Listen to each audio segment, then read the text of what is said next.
You can either have success or revenge, but you can't have both. Success is letting it go. When you're talking about a world of competition, it created this excuse for your rage. And I vowed that I was going to get every person who ever doubted me, whoever insulted me, whoever made me feel slightly uncomfortable, I was going to get you back. And I was going to show you. But I was that focused. I was like, man, I'm here. And I could show them. I could be beyond. A lot of your thoughts are not yours. You know, it's like an auxiliary cord, and people plug in to your stuff. You pick up things and you're like, why am I not thinking that? And your thoughts determine your feelings, and your emotions determine your actions. And so if someone can get into your thoughts, they can change the way you feel. And in a very competitive world, people tell you you're broken. But what I learned is that you're not broken. You're just not finished. Because nothing's broken, just things don't fit. And you pull it off and you put it back together the right way, and you can rebuild yourself. But the problem is, it's not anybody else's job to assemble you. You got to assemble yourself.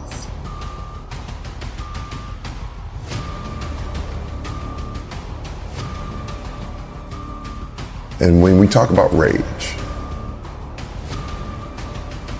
what we're talking about is an attempt to control things you can't control. You can't love someone and control them at the same time. And I had no control. And growing up with an alcoholic father, one of my earliest memories is him knocking my mother out.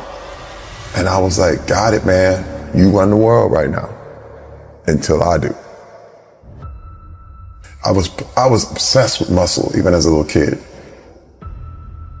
A lot of my desire to be strong was because I knew one day I may have to kill my father.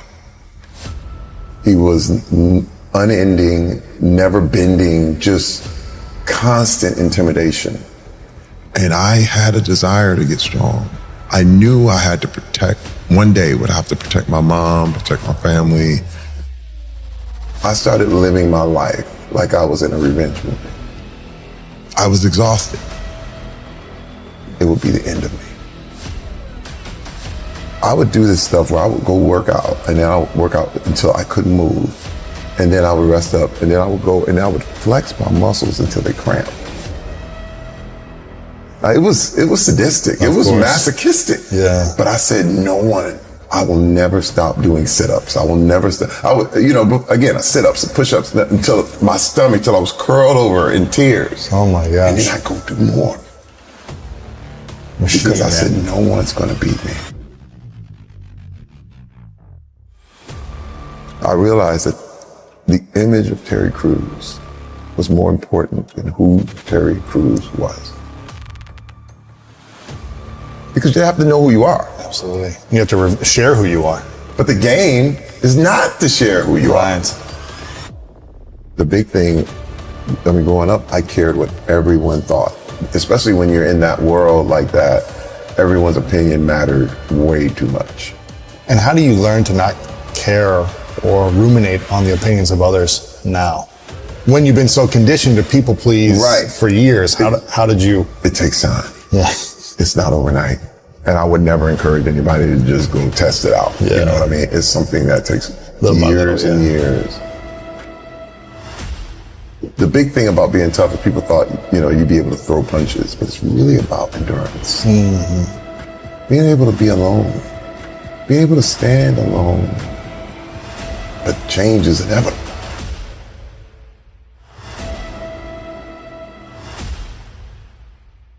I'll never forget coming out of therapy And this guy was like, they were like, Terry, you have to learn how to tell people no, because I was a pleaser.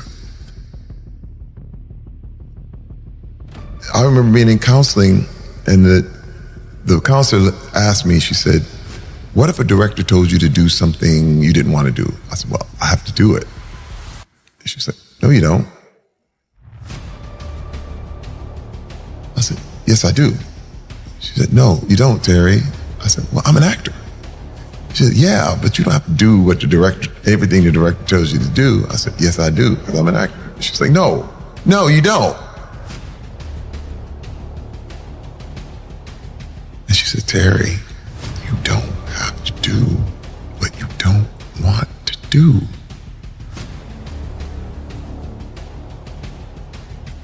I didn't know, especially since I was such a pleaser. It was one of the things, well, yeah. And I'll never forget, this guy came up to me and said, hey man, can I get an autograph? And I was going to do it. I was in practice. And I looked at him, I said, no. He said, come on, man. I said, no. And I went crazy. And the guy was like, dude, relax, man. And I was like shaking. It was the first time I was exercising this no. And I was shaking. I got back in the car and I said, I thought I was going crazy. But what I was doing was dissecting and piecing and understanding who I was and what made me tick.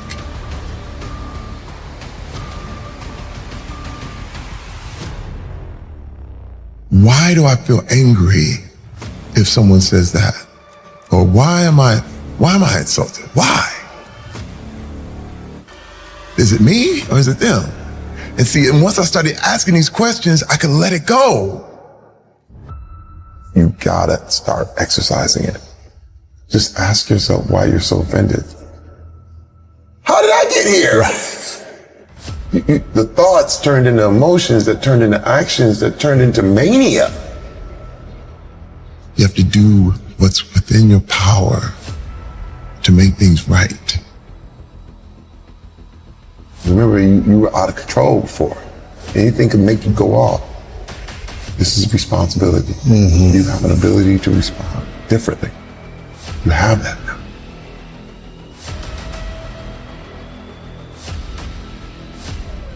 I don't want men to feel like they're alone. I don't want men to feel like it's just them. And they don't know any way out and the whole thing. I have to be vulnerable. I have to share this part so that you know how far I came. But what I learned is that you're not broken. You're just not finished.